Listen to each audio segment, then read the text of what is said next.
yourself. Billionaires out there, this the guy who's Billionaire. Welcome to Who's Billionaire TV. Big favor, big abundance.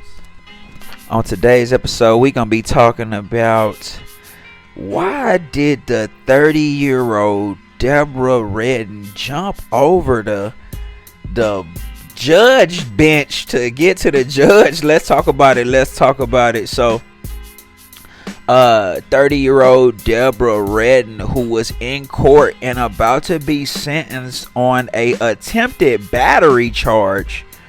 So attempted battery, right, by a Judge Mary K. Holtis.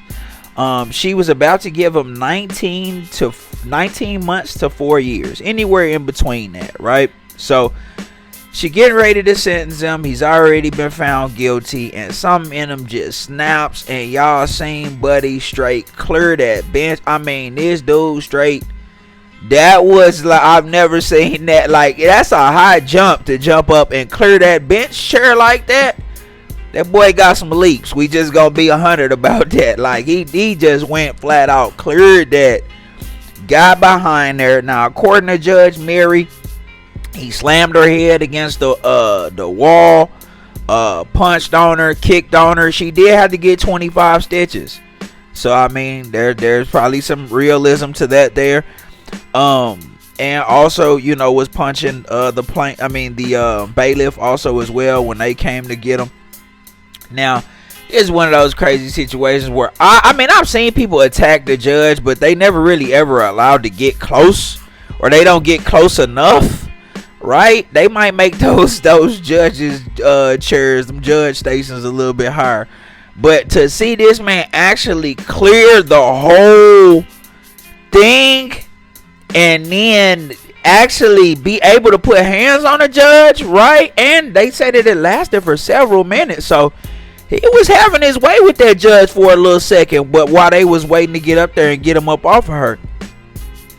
So now they done trumped up this black man charges from attempted battery on 19 months to 4 years. He was a 3-time felon, so we gonna be real about that. Like, and they gave him attempted murder charges. So now he has attempted murder charges on top of those attempted battery charges. Allegedly, the police officers that were in there, the bailiffs, the correctional officers, they said when they asked him why he did it, he said he had a bad day, so he was gonna try to kill the judge. Right? I mean, if he said that out of his own mouth, I mean, then yeah, that's you admitting to attempted murder, right? And they can show that where she got 25 stitches across her head. You know, you could make that. You could make that argument, right? So he didn't do himself any favors by saying that or doing that. But this all just comes back to the criminal justice system, right? Like, for a man, okay, so we're talking about attempted battery, right? We're talking about attempted battery, right? So we know he kind of has a little we know he has a propensity for violence, right? But still, even with that attempted battery, that's more so like, okay, I know it's a propensity for violence there, but like for somebody to like jump and clear a judge and just not be cognizant of how that could affect them, right, in regards to them being, if you already mad about getting sentenced to 19 months to 4 years, then you definitely gonna be mad about what you get sentenced to on an attempted murder charge by assaulting a judge.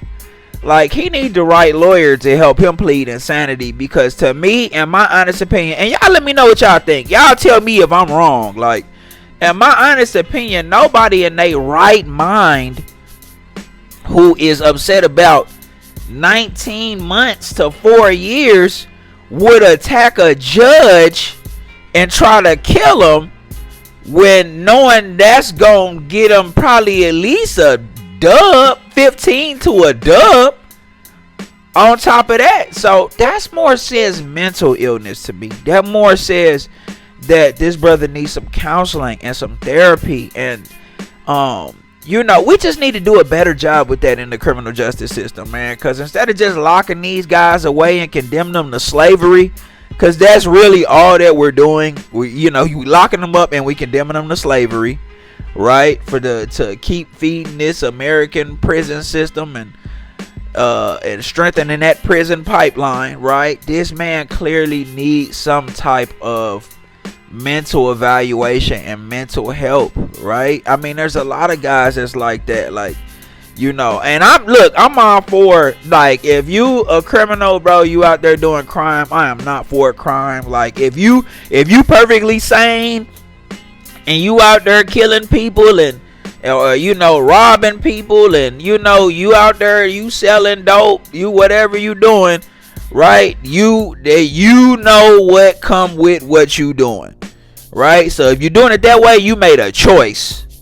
You see what I'm saying, bro? You chose to be out there doing dirt. You chose to be out there putting your life and your freedom on the line, right? That was a choice that you made. So if you make that type of choice, right? You make those choices, then that's just what you do. That was your choice, right? But if we're talking about a guy, right? If we're talking about a lot of these guys where it's like, man, you can tell there's just some type of underlying problem. There's some type of underlying issue that I bet if y'all were able to get that resolved, this person could be a productive member of society. You don't know if he dealing with some childhood trauma. You don't know if he dealing with some type of mental disorder, chemical disorder.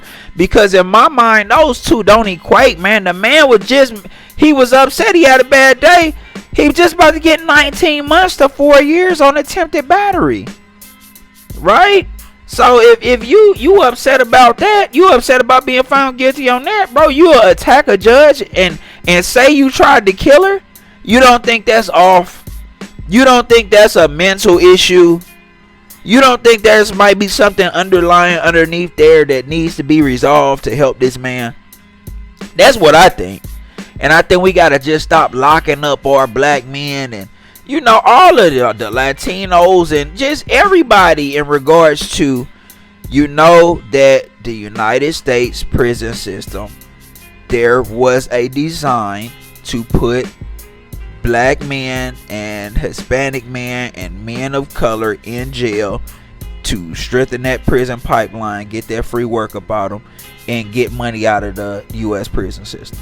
Right? We got the biggest prison system in the world. It's a reason for that, right? And it's the same with pharma. It's like they not trying to cure anything. They just want to keep you on medicine forever. It's the exact same. Well, I'll say some, because with pharmacy, yes. I don't want to say all Western medicine, because there are some really good doctors out there that are finding cures for things, cancers and all type of different stuff. Salute to those people that are involved in Western medicine that are actually out here curing things. Salute to them, because there's a good and a bad spectrum to everything. But in pharma, you know what I'm saying? Like, they want to keep you on it forever. So it's the same with the prison system. They just want to lock you up and you do the free work. That's it. They not really trying to help you work through your problems of what caused you to have this propensity for violence or whatever. So y'all let me know what y'all think in the comments, man. Still a hell of a leap though. The boy got ups. I mean, if he wasn't finna get all this time, I say he need to try out for track or hurdle or long jump, or what's the one where you high jump. He need to do something. Y'all let me know what y'all think in the comments, man. This the guy Hoods being there, big favor, big abundance. Don't forget to like, share, subscribe. This the guy Hoods being there, big favor, big abundance. I'm gone.